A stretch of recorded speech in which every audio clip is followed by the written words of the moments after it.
வெற்றி தமிழரால் தான் விண்ணை தொட்டது. விஞ்ஞான தமிழராய் வெற்றி கண்டார். உற்சாகமாய் உலகை சுற்றி வந்தார். சோர்வு உறக்கமின்றி சோதனை செய்தார். சந்திராயன் தந்து சாதனை செய்தார். உலகம் போற்றும் உன்னத தமிழரே, ஆற்றல் மிக்க அறிவியல் இமயமே, கொங்கு நாட்டின் கோதவாடி குக்கிராமத்தில் பிறந்து கோடான கோடி மக்களின் கனவை நனவாக்கிய நற்றமிழரே, மதிப்பிற்குரிய விஞ்ஞானி மயில்சாமி அண்ணாதுரை அவர்களே, உங்களை வணங்கி வரவேற்பதில் பெருமை கொள்கிறேன்.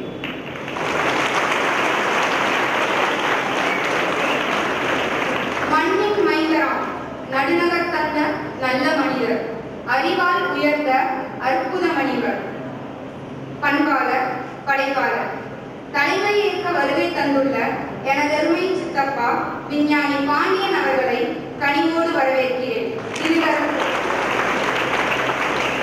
வாழ்த்துறை வளர்க்க வருகை தந்துள்ள தஞ்சாவூர் மாவட்ட முதன்மை கல்வி அலுவலர் திரு வே. தமிழரசு அவர்களையும், தஞ்சாவூர் மாவட்ட தொடக்க கல்வி அலுவலர் திரு எஸ். கண்ணையன் அவர்களையும், பட்டுக்கோட்டை மாவட்ட கல்வி அலுவலர் திரு சி. நரேந்திரன் அவர்களையும், கோனூர் நாடு மக்கள் கூட்டமைப்பு தலைவர் சேவாரத்ன திரு பி. கே. அழகப்பன் அவர்களையும், தஞ்சாவூர் ராஜராஜன் கல்வி பண்பாட்டு கழக தலைவர் திரு தா. மணிமொழியான் விஸ்வராயர் அவர்களையும், கோவை ராஜராஜன் கல்வி பண்பாட்டு கழக தலைவர் திரு மதியழகன் ஆற்றுத்தியார் அவர்களையும், கோவை சங்கமம் அரிமா சங்க தலைவர் லைன் எஸ். திருமலை அவர்களையும், கோனூர் நாடு மக்கள் கூட்டமைப்பு கல்வி வளர்ச்சி குழு திரு வெற்றிவேந்தன் அவர்களையும் அன்போடு வரவேற்கிறேன்.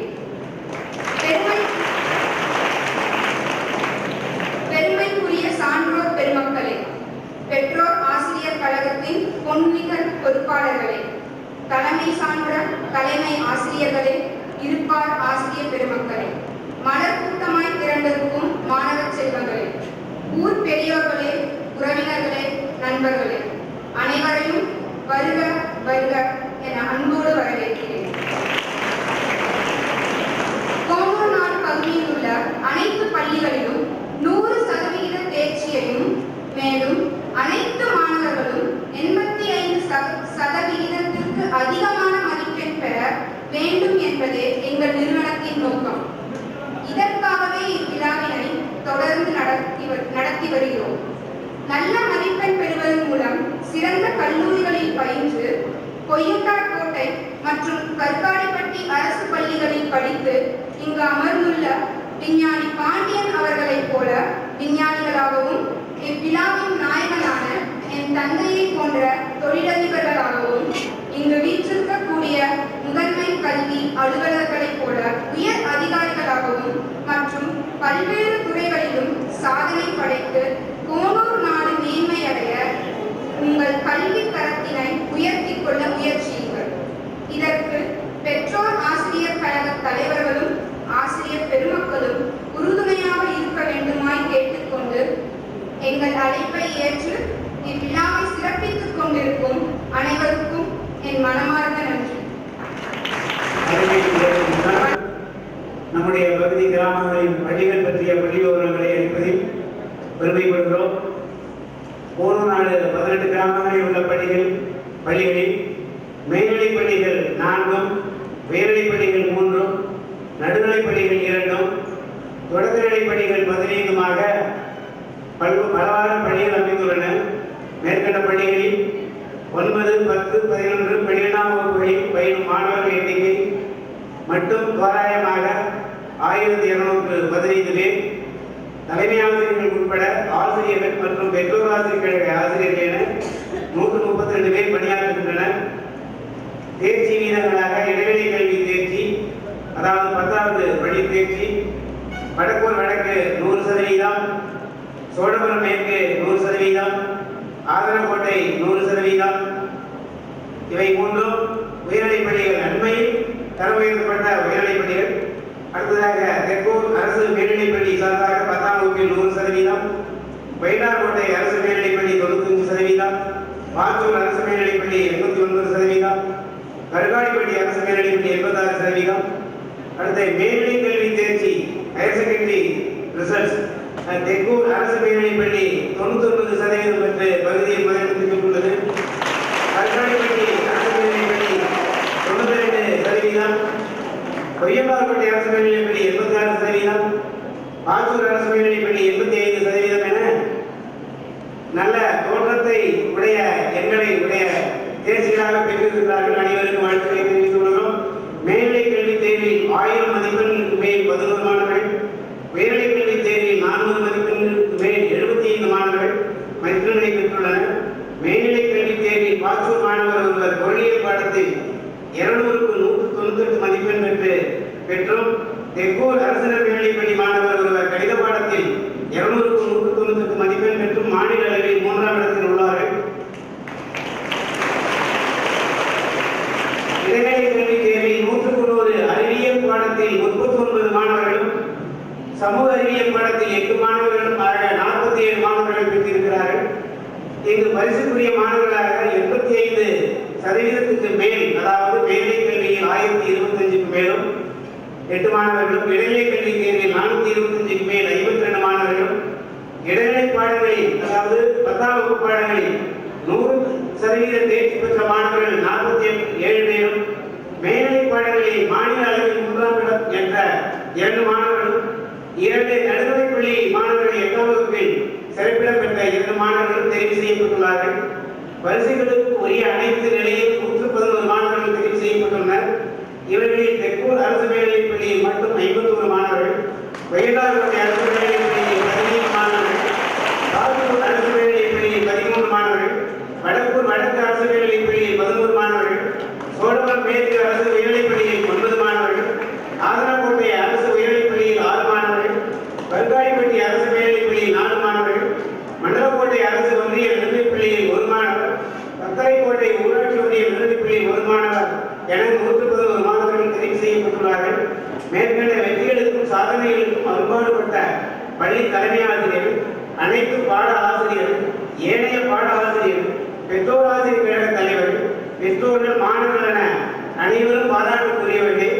பொருநாடு கிராமங்களுக்கு பெருமை சேர்க்கின்ற வகையில் 100% தேர்ச்சி பெற்ற பள்ளிகளுக்கும், உயர் தேர்ச்சி பெற்று கல்வியை முன்னேற்ற பாதையில் கொண்டு செல்லும் அனைத்து பள்ளிகளுக்கும் மாணவர்களுக்கும் பரிசுகளை வாரி வழங்குகின்ற கோவை ஸ்ரீ கைலாஷ் அண்ட் கோ நிறுவனத்தாரின் அனைத்து உறுப்பினர்களுக்கும் நிறுவனர் அன்புக்குரிய திரு சிவபாலாஜி அவர்களும் எல்லா நலமும் பெற்று பல்லாண்டு வாழ ஆசிரியர்கள் சார்பாக, மாணவர்கள் சார்பாக அன்போடு வாழ்த்துகிறோம். நன்றி, வணக்கம்.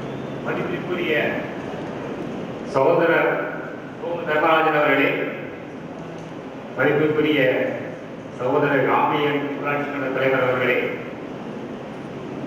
மதிப்புக்குரிய துரைப்பா அவர்களே, மதிப்புக்குரிய முன்னாள் சட்டமன்ற உறுப்பினர் திரு ராமச்சந்திரன் அவர்களே, மேடையில் அமர்ந்திருக்கும் கல்வியாளர்களே, ஆசிரியர் பெருமக்களே, எதிர்காலத்தின் சித்திகளாகிய மாணவர்களே, மீடியா கவரேஜுக்காக வந்திருக்கும் ரிப்போர்ட்டர்ஸ் அவர்களே, எல்லோருக்கும் என் முதற்கண் வணக்கம். இந்த விழா என்பது கடந்த 5 ஆண்டு காலமாக சிறப்பாக நடந்து வருகிறது. இதன் முக்கியத்துவம் என்னவென்றால், இங்கு இந்த பகுதியில் படிக்கின்ற மாணவர்கள் எல்லோரும் நல்ல முறையில் நன்றாக படித்து கூடுதல் மதிப்பெண்கள் எடுத்து அவர்கள் மேலும் மேலும் உயர வேண்டும் என்பதற்காக தனி மனிதனாகிய திரு பாலராஜ் அவர்கள் நடத்துகின்ற விழா. இந்த விழாவில் நாமெல்லாம் பங்கேற்கும் போது நமக்கு சந்தோஷமும் மகிழ்ச்சியும் அடைகிறோம். நாங்கள் திரு வெற்றிவேந்தன் அவர்கள் இப்பொழுது ஆண்டறிக்கை கூட படித்தார்கள். எத்தனை ஸ்கூலில் எத்தனை மாணவர்கள் தேர்ச்சி பெற்றிருக்கிறார்கள், எத்தனை மதிப்பெண்கள் பெற்றிருக்கிறார்கள் என்பது. நாங்கள் கல்காணிப்பட்டியில் படிக்கும் போது பஞ்ச மாணவர்கள் தான் பாஸ் செய்தோம். அந்த ஸ்கூலில் இருந்து பஞ்ச மாணவர்கள் 2 மாணவர்கள் இங்கே இருக்கிறார்கள், மீதி எல்லோரும் ஃபெயில். இன்று 100க்கு 90% எடுத்த மாணவர்களும், 90க்கு 90% எடுத்து பாஸ் செய்த மாணவர்களும், 100க்கு 99 எடுத்த மாணவர்களும் இங்கே பட்டியலிடப்பட்டது. இதை கேட்கும் போது நான் மிகவும் பெருமை அடைகிறேன். உங்களுடைய எதிர்காலம் இப்பொழுதுதான் தொடங்குகிறது. நாங்கள் கருக்காடிப்பட்டி பள்ளியில் படிக்க போகும்போது நானும் சகோதரர் பாபராஜ் நண்பர்கள் எல்லாம் நடந்து போய் படித்தோம். நாட்டு வாய்க்காலில் நீந்தி போய் படித்தோம் இடைக்காலத்தில். பின்னர் ஸ்காலர்ஷிப் வாங்குவதற்காக பாத்தூருக்கு போய் கணக்கு பிள்ளைகளுக்கு சட்ட கணக்குகளில் கையெழுத்து வாங்கி கொண்டு ஸ்கூலில் கொடுத்து 25 ரூபாய் ஸ்காலர்ஷிப் வாங்கினோம். இன்று இந்த ஏரியாவில் படிக்கின்ற அத்துணை மாணவர்களுக்கும் கூடுதல் மதிப்பெண்கள் கிடைத்த மாணவர்களுக்கும் திரு பாபராஜ் அவர்கள் ஊக்கத்தொகையாக அளிக்கிறார். இது மிகவும் பாராட்டத்தக்கது, போற்றத்தக்கது, வணங்கத்தக்கது. நான் இந்த விழாவில் பங்கெடுக்க வேண்டும் என்று நண்பர் டாக்டர் அண்ணாதுரை அவர்களை கூப்பிட்ட போது இந்த விழாவின் முக்கியத்துவம் என்ன என்று கேட்டார். இந்த விழா கோணர் நாட்டிலே, கோணர் நாட்டில் ஒரு 18 கிராமம் உள்ளது தஞ்சாவூர் மாவட்டத்தில். இங்கெல்லாம் விவசாய குடும்பங்கள்லாம் இருக்கின்றன. அந்த விவசாய குடும்பத்தில் இருந்து படித்து வருகின்ற மாணவர்களை ஊக்குவிப்பதற்காக நாம் உன்னை அழைக்கின்றோம் என்றேன். அவர் அப்பொழுது மங்கல்யான் எந்த டைரக்ஷனில் போய்கொண்டிருக்கிறது, எத்தனை செகண்ட் அதை கரெக்ஷன் செய்ய வேண்டும் என்ற முக்கியமான மீட்டிங்கில் இருந்தாலும் வெளியில் வந்து, பாண்டியன் நான் உங்கள் ஊருக்கு வருகிறேன், நான் உங்கள் மாணவர்களை ஊக்குவிக்கிறதுக்காக வருகிறேன் என்றார். அது அவருடைய இன்வால்வ்மெண்ட், சயின்டிபிக் இன்வால்வ்மெண்ட், மக்கள் மாணவர்களிடையே எப்படி விஞ்ஞானத்தை திணிக்க வேண்டும், எப்படி எல்லாம் ஊர்ச்சிக்க வேண்டும் என்பதற்கான அவருடைய ஹேபிட்டை வலுப்படுத்துகிறது. பிறகு அவரை பற்றி உங்களுக்கெல்லாம் சொல்ல வேண்டிய அவசியம் இல்லை. அவர் ஆல்ரெடி பாட புத்தகத்திலே அவருடைய சாதனைகள் எல்லாம் விளக்கப்பட்டிருக்கின்றன. இருந்தாலும் நான் 3 வரியில் அவரை பற்றி சொல்ல விரும்புகிறேன். சந்திரயான் படைத்த சரித்திர நாயகன், மங்கல்யான் படைத்த மாமனிதர், ஆதித்யாவை வழிநடத்தும் அறிவாளி. ஆதித்யா என்பது உங்களுக்கு இதற்கு மேலாக அவர் ஒரு தமிழன். இது வெளியில் போகும்போதுதான் நம் தமிழனா இது மற்ற மாநிலத்தில் சென்றதா என்பதை பற்றி வாக்குவாதங்கள் நடக்கும் போது நாங்கள் எப்பொழுதும் அண்ணாதுரையை பற்றி பேசுவோம், அவருடைய சாதனைகளை பற்றி பேசுவோம். அதனால் அவர் சந்திரயான் விட்டதை முதல் தமிழ்நாட்டில் மேலும் பல இடங்களுக்கு சென்று மாணவர்களை ஊக்குவிக்கிறார்கள். 2 வருடங்களுக்கு முன்பு நாங்கள் 2 பேரும் பெரியார் மணியம்மையில் வந்து அவருடைய சில்வர் ஜூப்ளி விழாவில் கலந்து கொண்டு 2 பேரும் பணியாற்றினோம், பேசினோம். நான் ராக்கெட் விடுவதை பற்றி பேசினேன், அவர் சந்திரயானை பற்றி பேசினார். நாங்கள் திருவனந்தபுரத்தில் இருந்து ஒரு பேவிலியன் அழைச்சிருந்தோம். அவர் ஐசாக் பெங்களூரில் இருந்து இன்னொரு பேவிலியன் அழைத்திருந்தார், சேட்டலைட் ராக்கெட் மாடல்ஸ் எல்லாம். இதை பார்த்து 30,000 குழந்தைகள், 30,000 ஸ்டூடெண்ட்ஸ் நம்ம ஏரியாவில் இருக்கிறத பார்த்து பயனடைந்துள்ளார்கள் என்பது மிகவும் சந்தோஷிக்க வேண்டிய விஷயம். இஸ்ரோவில் பார்க்கும்போது எங்களுக்கெல்லாம் இரவு பகல் கிடையாது, சனி ஞாயிறு கிடையாது. நான் இப்போது வரும்போது பேசிக்கொண்டு வந்தோம், நாளைக்கு அவருக்கு ஒரு மீட்டிங் இருக்கிறது, எனக்கு ஒரு மீட்டிங் இருக்கிறது. அங்கே விளக்குகள் அணைக்கப்படுவதில்லை. இது எல்லாம் அங்கே இஸ்ரோவில் ஒர்க் பண்ணுகின்ற எல்லா இன்ஜினியர்ஸும் டெக்னீஷியன்ஸும் அவர்களுடைய லைஃபை தியாகம் செய்து இத்தனை பெருமையை உண்டாக்கி கொடுக்கிறார்கள் நாட்டிற்கு. இதனால் இந்தியா தலையிலிருந்து இருக்கக்கூடிய வேண்டிய ஒரு சூழ்நிலையை இஸ்ரோ உண்டாக்கி இருக்கிறது. அந்த சூழ்நிலை நான் ஒருவன் என்பதை நான் உங்களிடம் மகிழ்ச்சியிடம் தெரிவித்துக் கொள்ள ஆசைப்படுகிறேன். வருகிற 30ஆம் தேதி நாங்கள் 5 சேட்டலைட் கொண்ட ராக்கெட்டை விண்ணில் செலுத்த திட்டமிட்டுக் கொண்டிருக்கிறோம். எல்லா வேலைகளும் சிறப்பாக நடந்து வருகிறது. ஸ்ரீஹரிகோட்டாவில் பிரதமர் மந்திரி மோடி அதிலே பங்கேற்கின்றார். இந்த 5 சேட்டலைட் இந்தியன் சேட்டலைட் அல்ல, 2 கனடியன் சேட்டலைட், ஒரு பிரெஞ்சு சேட்டலைட், ஒரு சிங்கப்பூர் சேட்டலைட், ஒரு கனடியன் சேட்டலைட். இது 5 சேட்டலைட்டை மொத்தமாக நாங்கள் அனுப்பி வைக்கிறோம். ஆகஸ்ட் இதெல்லாம் அந்த காலத்தில் ராக்கெட் விடும்போது 10 ஆண்டுகளுக்கு முன்பு ஒவ்வொரு ஸ்டேஜிலும் எத்தனை பராமீட்டர் இருக்கின்றன, எல்லாம் சமநிலையில் உள்ளதா, எல்லாம் எதிர்பார்த்த நிலையில் உள்ளதா என்பதை பார்ப்போம். அதை பார்த்து சரியாக இருந்தால், காற்று இல்லை என்றால் ஏங்கி விடுவோம். இப்பொழுது ஸ்பேஸ் டெபிரிஸ் என்ற ஒரு பெரிய ஒரு அபாயம் உள்ளது. அதாவது மனிதனால் ஏவப்பட்ட ராக்கெட் பாடிஸும் மனிதனால் ஏவப்பட்ட சேட்டலைட்டும் 6000 கிலோமீட்டர்ல இருந்து 8000 கிலோமீட்டர் வரை 20,000 ஆப்ஜெக்ட்ஸ் பூமியை சுற்றி வளர்ந்து கொண்டிருக்கின்றன. நம் விடும்போது ராக்கெட் விடும்போது அந்த டெப்ரிஸ் வந்து நம்ம ராக்கெட்டை அடிக்க முடியாத நிலைமையில் நம்ம பார்த்துக் கொள்ள வேண்டும். அதெல்லாம் 10 kilometre second 10 kilometre per second ஸ்பீடில் வந்து கொண்டிருக்கின்றன. அது ஒரு ஆப்ஜெக்ட் வந்து நம்ம ராக்கெட்டில் பட்டால் ராக்கெட்டுடைய மிஷன் அவுட். அதுபோன்று இப்பொழுதெல்லாம் அந்த ஆப்ஜெக்ட்ஸை ட்ராக் செய்து இதுபோன்று நமக்கு ஏதேனும் ஆபத்து உണ്ടെങ്കിൽ முன்னோக்கினும் டயத்தை மாற்றி செய்து அதை லான்ச் செய்கின்றோம். அதுபோல கூடுதல் ஆக்டிவிட்டிஸ் எல்லாம் வந்து கொண்டிருக்கின்றன. ஆகஸ்ட் மாதத்தில் நாங்கள் 4 டன் எடையுள்ள சேட்டலைட்டை 36,000 கிலோமீட்டர் தூரத்துக்கு எடுத்துச் செல்லக்கூடிய ஒரு பெரிய ராக்கெட்டை உருவாக்கி ஆகஸ்ட் மாதத்தில் ஏவ உள்ளோம். அது இந்தியாவில் மிகப்பெரிய சாதனையாகும். இதில் இந்தியாவிலிருந்து விண்வெளிக்கு போய் அங்கே ஆராய்ச்சி செய்து திருப்பி வருவதற்காக ஒரு கேப்சூல் ஒன்று உருவாக்கி இருக்கிறோம். அந்த கேப்சூலை இந்த GSLV Mark 3 வெஹிக்கிளில் வைத்து ஆகாசத்துக்கு அனுப்பி அதை மறுபடியும் திருப்பி கொண்டு வந்து பத்திரமாக வங்கக்கடலில் எடுத்து அதில் எந்த வேறுபாடுகள் உள்ளன என்பதை பற்றி ஆய்வுகளை மேற்கொள்ள நாங்கள் பிளான் செய்து கொண்டிருக்கிறோம். சந்திரயான் ஹீரோயிசிய அவர் எங்களிடத்தில் அதிகமாக பேச இருக்கின்றார். 2016-17 வாக்கில் அவர் வடிவமைத்த சந்திரயான் 2 என்ற சேட்டலைட் GSLV வைத்து நாங்கள் லான்ச் செய்ய போகிறோம். அது 3200 கிலோ உள்ளது. அது மெதுவாக சந்திரனில் இறங்கி அதன் மீது படர்ந்து நகர்ந்து அங்கே உள்ள ஆராய்ச்சிகளை செய்ய இருக்கின்றது. அது மட்டுமல்லாமல் 2018 சூரியனை பற்றி ஆராய்ச்சி செய்ய ஆதித்யா என்ற சேட்டலைட்டை நாங்கள் ஏவ உள்ளோம். அது L1 என்ற பாயிண்டில் விட்டு சூரியனில் நடக்கக்கூடிய ஆக்டிவிட்டிஸ் எல்லாம் ரிசர்ச் செய்ய வேண்டி அதற்குள்ள ஏற்பாடுகளை செய்து கொண்டிருக்கிறோம். அதற்கும் டாக்டர் அண்ணாதுரை அவர்கள் இஸ்ரோ சேட்டலைட் சென்டரில் அதற்குள்ள வேலைகள் நடந்து கொண்டிருக்கின்றன.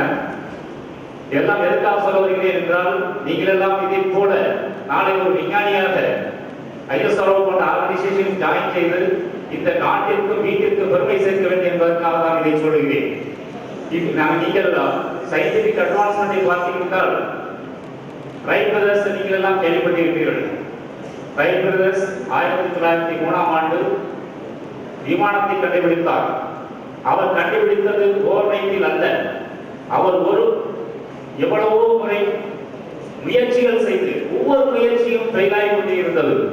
அந்த ஃபெயிலூரை எல்லாம் தாண்டி அவர்கள் அந்த சாதனை படைத்தார்கள். அதுபோல தாமஸ் ஆல்வா எடிசன் நீங்கள் உங்களுக்கெல்லாம் தெரியும். அவர் இந்த மின்விளக்கை கண்டுபிடித்தார். அவர் விஞ்ஞானி அவர் சோதனை செய்து கொண்டிருக்கும் போது அவர் நண்பர்களெல்லாம் அவரை கேலி செய்வதுண்டு. ஆனால் அதை கண்டவர் தரவில்லை. 1000க்கும் மேற்பட்ட முயற்சிகளை செய்தார் அவர். அப்படி செய்துதான் அந்த பல்பை கண்டுபிடித்தார். இன்று நாம் அதையெல்லாம் அனுபவித்துக் கொண்டிருக்கிறோம். அதுபோல முயற்சி என்பது வள்ளுவர் ஒரு அத்தியாயமே கொடுத்திருக்கிறார் திருக்குறளில். முயற்சி எப்படி எடுக்க வேண்டும், முயற்சி நீங்கள் எடுத்து தோல்வியுற்றாலும் தோல்விவிடக்கூடாது. அதுதான் அந்த தோல்வியை வெற்றிக்கு படிக்கட்டாக அமைக்க வேண்டும் என்று ஒவ்வொரு துல்லியமாக ஒவ்வொரு பாயிண்டை எடுத்துக்கொண்டு சொல்லியிருக்கிறார். இது போன்ற வகைகளை தான் வெளிநாட்டில் உள்ளவர்களும்